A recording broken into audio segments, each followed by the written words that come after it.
El salón brillaba con la luz de las velas y el destello del champán. Todo estaba planeado hasta el último detalle, el toque característico de Alejandra. Menús con detalles dorados, mesas asignadas con esmero, un cuarteto de jazz tocando suavemente en un rincón. Mauricio lucía impecable en su traje, a medida con su brazo alrededor de su nueva esposa, ambos radiantes, con ese calor de recién casados. Yo estaba sentada en una mesa redonda al fondo junto a una escultura de hielo. Mi nombre estaba mal escrito en la tarjeta del lugar, pero no dije nada. La madre de Alejandra, Carmen, ya había dado un discurso antes esa noche, con lágrimas y palabras elocuentes, hablando de cómo vio a su hija convertirse en una mujer fuerte. El salón aplaudió con cortesía, algunos incluso secándose lágrimas. Yo no hablé. Nadie me lo pidió. El tintineo de una cuchara contra una copa silenció la sala. Mauricio se puso de pie, micrófono en mano, su brazo aún alrededor de la cintura de Alejandra. Carraspeó sonriendo a los invitados. Solo quiero tomarme un momento, comenzó con voz firme, para agradecer a alguien muy especial. Alguien que ha sido como una roca en todo esto. Mi verdadera madre. Giró la mirada a través del salón, no hacia mí, sino más allá, hacia Carmen. Carmen, gracias por acogerme en tu familia, por ser una presencia tan amorosa y constante. Soy muy afortunado de tenerte. Los aplausos estallaron de inmediato. Las sillas se movieron. La gente miró primero a Carmen, luego a mí. No me moví. Mis manos permanecieron cruzadas en mi regazo, la servilleta aún intacta sobre mis piernas. Mantuve una sonrisa pequeña y serena. Tengo años de práctica escondiendo cosas detrás de esa sonrisa. Carmen puso una mano sobre su corazón con un gesto elegante, secándose bajo los ojos, como si todo fuera demasiado. Alejandra se inclinó y besó la mejilla de Mauricio. Alguien en la mesa de al lado murmuró: «Qué hermoso». No sentí nada de eso. Solo un vacío repentino en el centro de mi pecho, como si un hilo estirado demasiado fuerte finalmente se hubiera roto. Miré la vela frente a mí, la llama titilando apenas, y pensé: así se siente desvanecerse. Más tarde, cuando bailaron su primer baile y todos se reunieron alrededor, me quedé sentada. Vi a mi hijo girar a su novia su rostro iluminado de alegría, y me di cuenta de algo que no había querido admitir antes. Esto no fue algo de una sola vez. Esto era en lo que se había convertido. Y lo peor de todo, yo lo había permitido. Era 1978 cuando mi mundo se partió en dos. Una tarde lluviosa de marzo sonó el teléfono. Todavía recuerdo el temblor en la voz de la operadora mientras decía las palabras que nunca pensé escuchar. Hubo un accidente. Tu hermana y su esposo no lo lograron. El mundo se tambaleó. No podía respirar. Manejé directo al hospital aún con mi uniforme de enfermera empapada por la lluvia cuando llegué. Mauricio estaba ahí, pequeño, confundido, sentado en una camilla, con las rodillas pegadas al pecho. 5 años. Sus mejillas estaban marcadas por lágrimas y hollín. Seguía susurrando la misma palabra mami. Mami, una y otra vez, como si fuera una oración que pudiera deshacerlo todo. Me preguntaron si estaba dispuesta a cuidarlo temporalmente. Dije que sí antes de que terminaran la frase. No fue temporal. Lo supe incluso entonces. Tenía 22 años, era auxiliar de enfermería, con apenas suficiente para pagar la renta. Pero esa noche lo abracé mientras lloraba en mi hombro, y algo dentro de mí se ancló a él.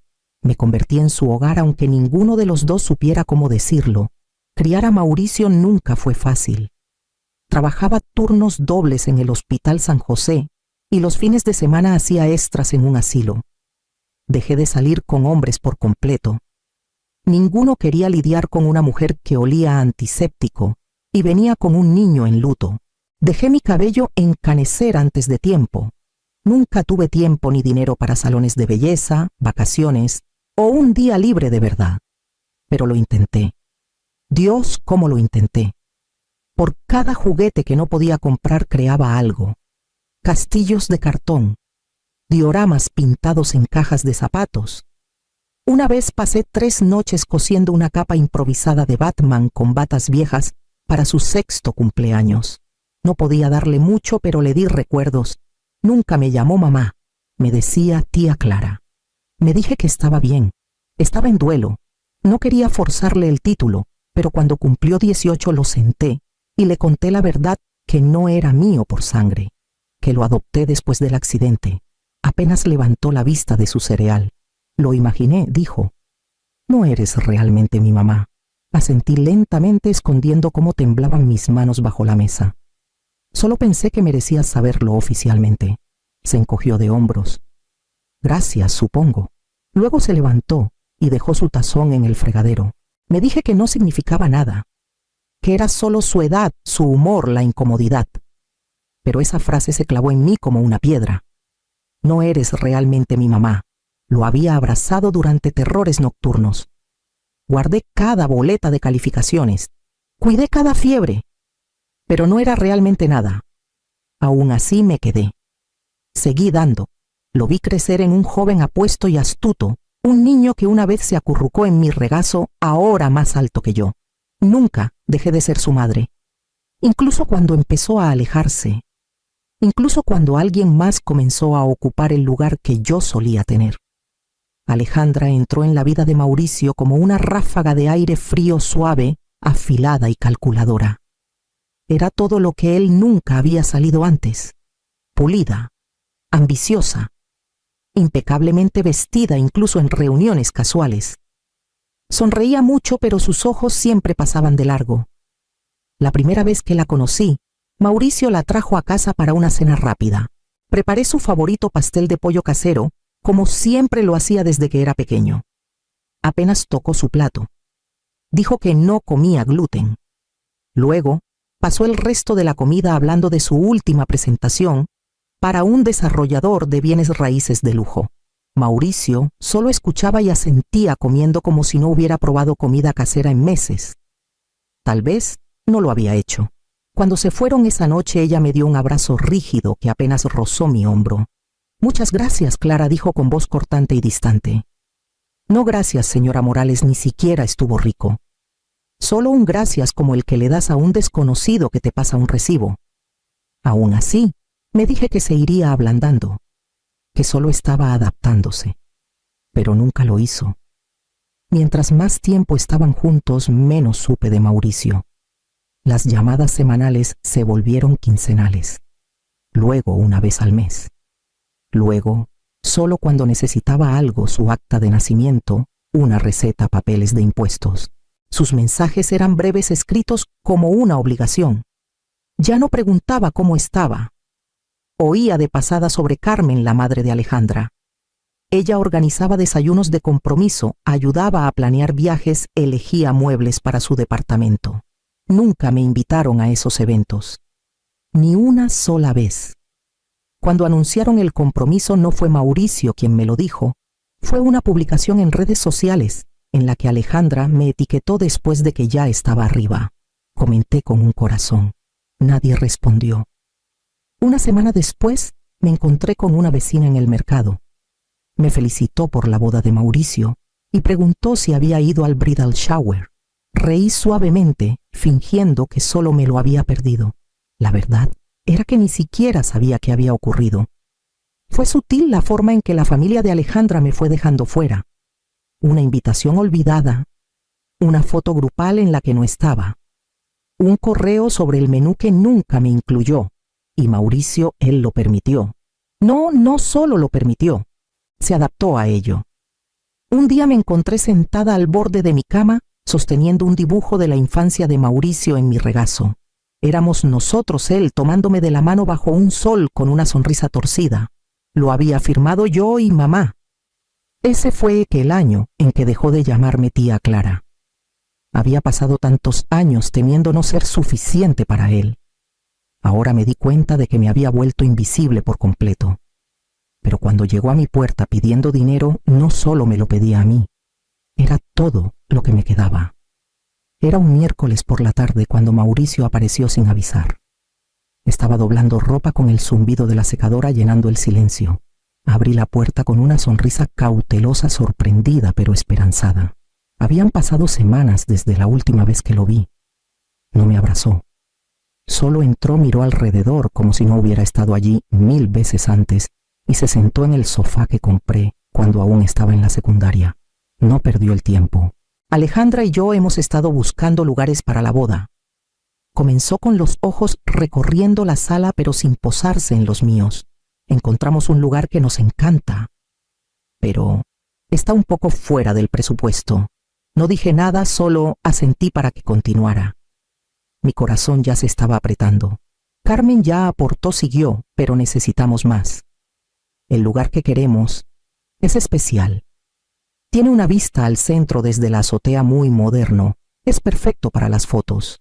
Entonces vino la pausa, el suavizamiento de su voz. Necesitamos unos 250,000 pesos. Parpadeé. Pesos, asintió como si me estuviera pidiendo un vaso de agua. Eso es mucho dinero, Mauricio. Es la boda de tu hijo, dijo con un toque de impaciencia colándose en su voz. No pediría si no fuera importante. Siempre dijiste que querías que tuviera una boda hermosa.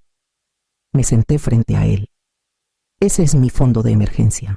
El dinero que he ahorrado para cuentas médicas, o dudé para mi funeral cuando llegue el momento.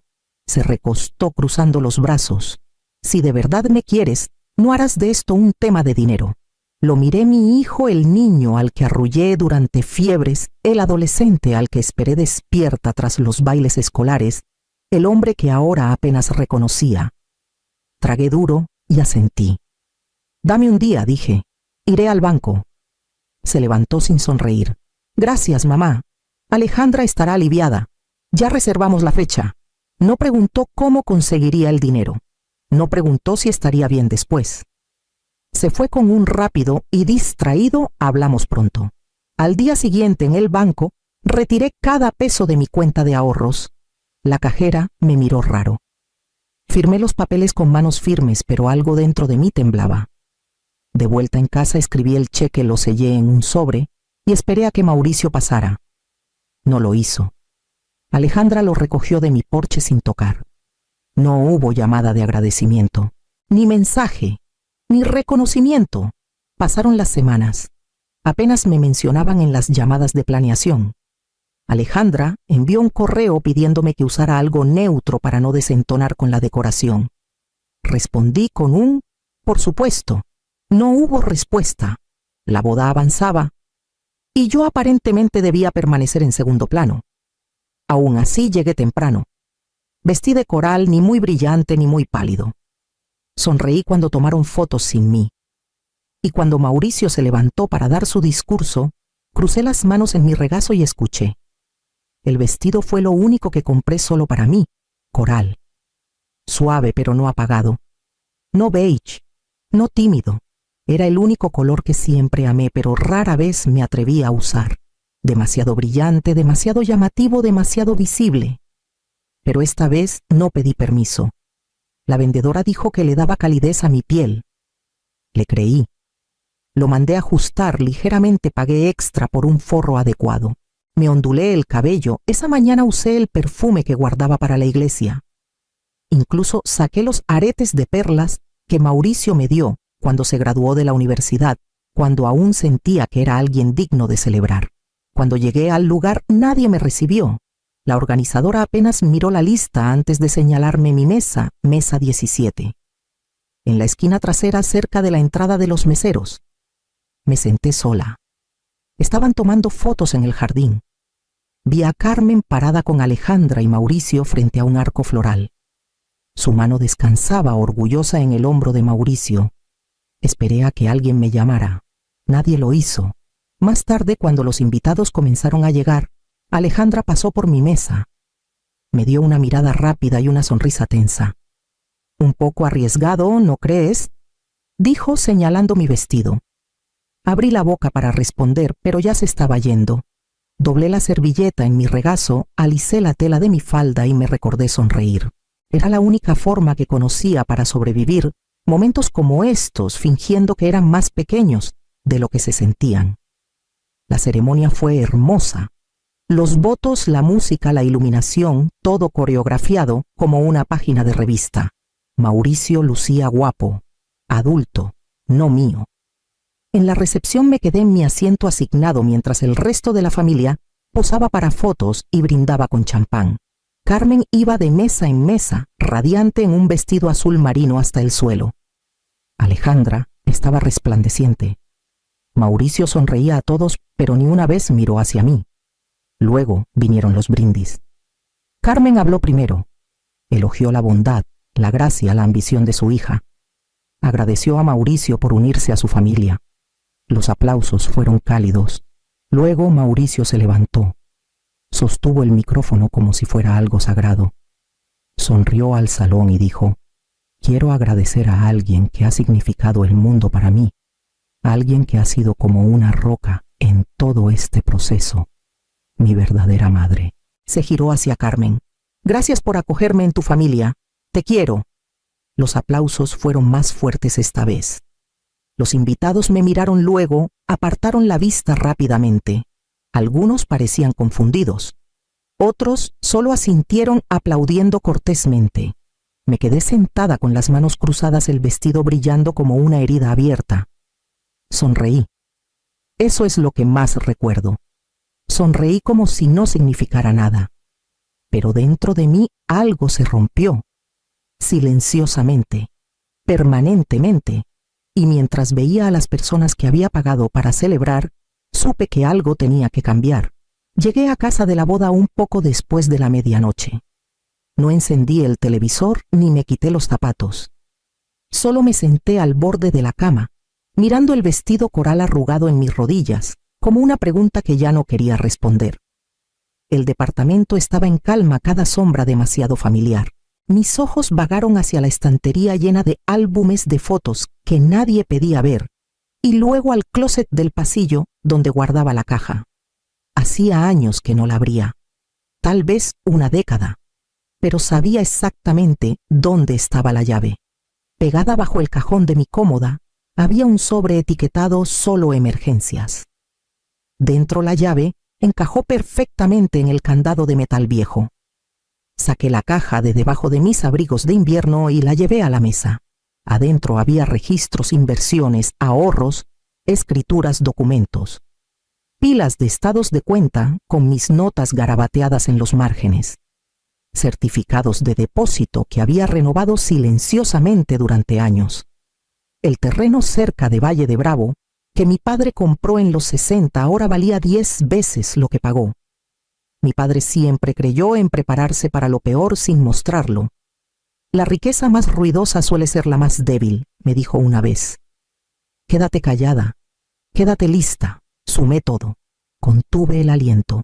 No era rica, no según los estándares de Alejandra, pero estaba lejos de ser la anciana indefensa que asumían que era. Había más de 6 millones de pesos en esa caja y más si el mercado se mantenía. A la mañana siguiente, llamé al señor Ramírez, el mismo abogado que manejó la herencia de mi padre. Programé una cita y entré a su oficina con una carpeta de documentos y un plan claro. «Quiero cambiar mi testamento», dije. Levantó la vista. «¿Quiere agregar a alguien?» «No. Quiero quitar a alguien». Y así eliminé a Mauricio de todo.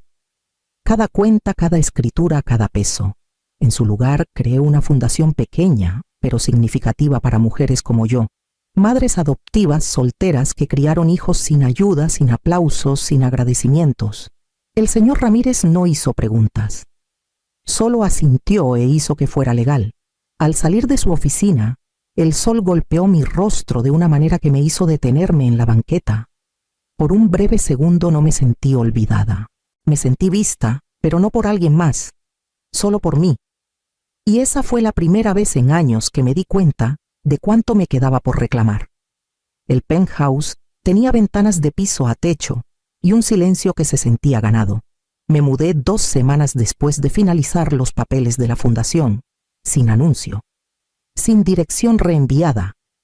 Solo un cambio silencioso, cajas llevadas por desconocidos a un espacio que no se parecía en nada a la vida que había vivido antes, y ese era el punto. 3 días después de mudarme, Mauricio y Alejandra aparecieron sin invitación. El conserje llamó vacilante. «Hay una pareja aquí preguntando por usted. El señor y la señora Morales». Los dejé subir. Cuando las puertas del elevador se abrieron y entraron, sus rostros se congelaron. Alejandra parpadeó ante los pisos de mármol. Mauricio miraba entre la vista y yo. «Mamá, ¿qué es este lugar? Mi hogar», dije simplemente. Caminaron lentamente como turistas en un museo. Alejandra pasó los dedos por el borde de la mesa del comedor. Mauricio seguía mirando entre la vista y yo. «No entiendo», dijo finalmente. «¿Cómo pudiste pagar esto?» Caminé hacia el aparador, me serví un té y tomé un sorbo tranquilo antes de responder. Mi padre me enseñó a invertir. Escuché. Mauricio me miró como si intentara hacer cuentas que no cuadraban. «¿Por qué no me lo dijiste?», preguntó. Lo miré a los ojos. «Nunca preguntaste». Alejandra abrió la boca, pero levanté una mano. «Ya no importa. No estoy interesada en explicarme a personas que solo me escuchan cuando hay dinero de por medio». Se quedaron ahí atónitos. El silencio entre nosotros no fue incómodo, fue claridad. Mauricio parecía que diría algo más, pero me di la vuelta, caminé hacia la ventana y dejé que la ciudad hablara por mí. Y esa noche la disculpa finalmente llegó, pero no como esperaba. El primer ramo llegó a la mañana siguiente. Rosas blancas, una tarjeta firmada solo con su nombre. Luego vinieron los mensajes: Alejandra, luego Mauricio, luego Alejandra otra vez. Primero educados, luego suplicantes, luego silenciosos. Carmen llamó y pidió aclarar las cosas. Le dije que no tomaba reuniones con personas que solo aprendieron mi nombre después de que desapareciera una chequera. Pasaron 3 días. Luego Mauricio llamó y preguntó qué quería. «Quiero una disculpa pública», dije, «en video, publicado donde todos puedan verlo». Estuvo callado tanto tiempo que pensé que la línea se había cortado. «Eso es humillante», murmuró finalmente. No respondí. No necesitaba hacerlo. Esa semana el video apareció en línea. Estaba sentado en lo que parecía su oficina, pálido, con las manos cruzadas torpemente frente a él. Sin guión, sin música de fondo. Solo Mauricio enfrentando la cámara con ojos cansados. Habló de mí, de todo lo que hice por él, de cómo lo dio por sentado. Admitió que me crió cuando nadie más lo hizo, que me ignoró, me avergonzó, me borró. Dijo que no esperaba perdón, solo que yo merecía ser vista. Los comentarios se llenaron rápido, la mayoría enojados, decepcionados con él, algunos defendiéndome, otros simplemente atónitos. Esa noche vi el video una vez sola con las luces apagadas. Luego cerré la laptop, apagué mi teléfono y me senté en el silencio. No era odio lo que sentía, ni siquiera satisfacción. Era espacio. Un espacio tranquilo y necesario entre quien había sido y quien me negaba a seguir siendo. Y a la mañana siguiente comencé a empacar para Mérida. Las cajas estaban apiladas ordenadamente junto a la puerta, etiquetadas con mi letra. Mérida no era un nuevo comienzo, era un regreso. Viejos amigos, aire más fresco, un lugar donde nadie me miraría, y vería solo un título que nunca pude llevar con justicia: madre del novio. La carta llegó el día antes de partir. Escrita a mano, el sobre con la letra inclinada de Mauricio. Adentro páginas llenas de dolor y memoria. Escribió sobre momentos de la infancia que no sabía que aún recordaba. Dijo que me había fallado, que ahora lo veía, que lo sentía. La leí una vez, con cuidado. Luego abrí el cajón de mi recámara, el que había dejado casi vacío durante años. Adentro había una foto: Mauricio a los 5 con sus brazos alrededor de mi cuello, una sonrisa con dientes separados iluminando su rostro. Deslicé la carta junto a ella, no para atesorarla, no para olvidarla, solo para colocarla donde pertenecía, parte de mi vida, pero ya no en el centro. No lo odiaba, ni siquiera quería que sufriera. Solo quería vivir una vida que no girara en torno a esperar que notara que siempre estuve ahí. Y finalmente estaba lista.